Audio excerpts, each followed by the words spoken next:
Welcome to High Point Market. I'm Jason Oliver Nixon, and today we're going to get the scoop on how designers, retailers, and buyers do High Point. So come along as we show you the ins and outs of High Point Market. Toby, you're an old pro when it comes to High Point, but there's so much to see and do here. How do you navigate High Point? Well, it changes so often, so it's hard to keep up. But I usually just go through the guide and pick out my favorite showrooms that I see even in magazines. You know, my favorite lines. I see them in magazines, I see them on blogs and Pinterest, and I really just start with that wish list. It is more walking than I expected. It's funny, it's literally is like a full town. I'm getting the lay of the land. And next time I come back, I think I'll know even more. How do you do market? Do you have a roadmap or maybe a strategic approach? I absolutely have a recipe on how to tackle the High Point furniture market.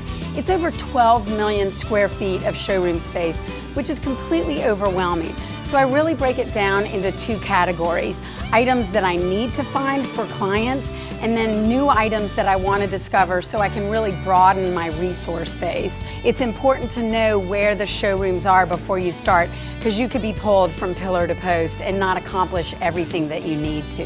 What is your secret to success at High Point? Well, I think it's important to get out of your comfort zone and go into places that you normally would not go into. Sometimes that's where I get the best treasures. But of course I have the people that I go to each market, all the vendors that I support in our stores.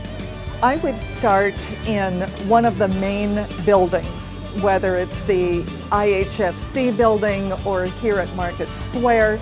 I actually create a routing plan so that I list every building that I want to visit, who I want to see in that building, and that way I make sure that I don't miss anybody that I want to cover. The buyers are here, and the buyers are not just domestic, they're international. And it's exciting to find that new product that's here. There's a great bus where if you get on, you just tell them where you're going, and eventually you reach that spot. People need to give themselves enough time at market because they can't believe how much there is to see. So to think that you can come in and do it all in 2 days, you're not going to be able to do that. This market is impossible to cover the whole thing. And then in between those appointments, I spend time in Interhall just walking the halls.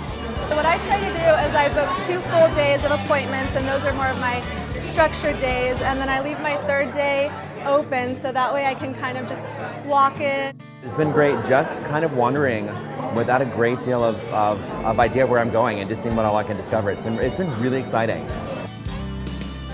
We hope you enjoyed our insider tips on how to navigate High Point Market. I'm Jason Oliver Nixon, and we'll see you next market.